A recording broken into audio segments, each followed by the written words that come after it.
Mabagal ba ang internet ng dito SIM mo? O gusto mong matutunan kung paano gumawa at mag-edit ng bagong APN para sa mas maayos na internet connection? Narito ang step-by-step tutorial kung paano gumawa at mag-edit ng APN o Access Point Names. Step 1.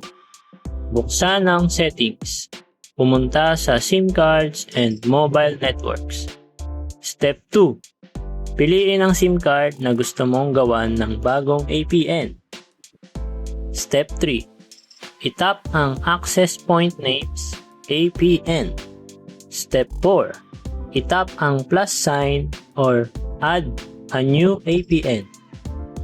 Step 5. Ilagay ang detalye ng APN. Sa name, ilagay ang Sonic APN Barat 5G. Sonic APN Barat 5G. Sa APN, Barat 5G Net. Sa APN, Barat 5G Net. Sa username, ilagay ang sb.5G Alliance.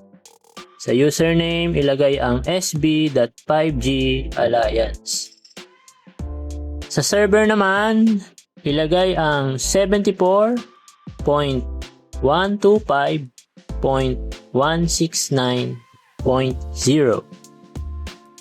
Sa server naman, ilagay ang 74.125.169.0. Okay? Sa authentication type. Sa authentication type, i-check ang POP or CHOP. Sa authentication type, i-check ang POP or CHOP. Sa APN type, ilagay ang default, MMS, SUPL, HIPRI, FOTA, CBS, MCX, and XCAP. Okay. Yun ang ilalagay sa APN type, default, MMS, SUPL, HIPRI, FOTA, CBS, MCX, and XCAP. Sa APN protocol and roaming protocol. Sa APN protocol and APN roaming protocol, ang i-check nyo ay IPv4/IPv6.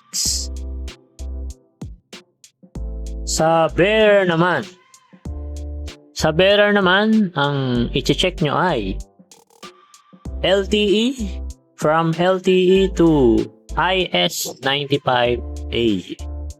Ulitin ko ulit, ang i-check nyo sa bearer ay from LTE to IS95A. Okay. Pag na-check nyo na yan, click OK.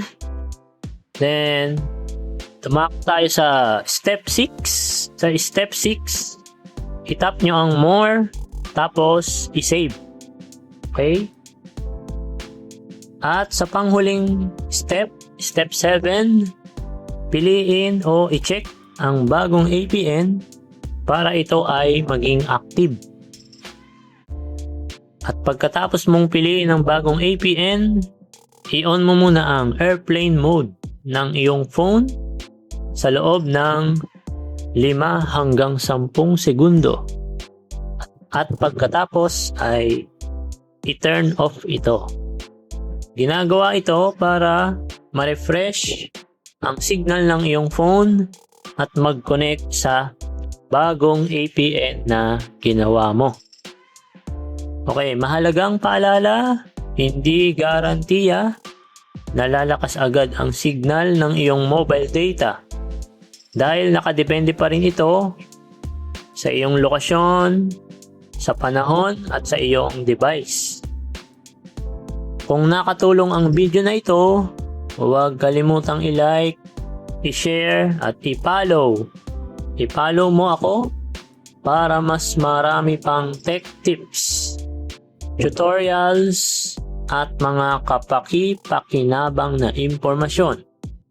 Maraming salamat sa panonood at magkita-kita tayo sa susunod na video. To God be all the glory.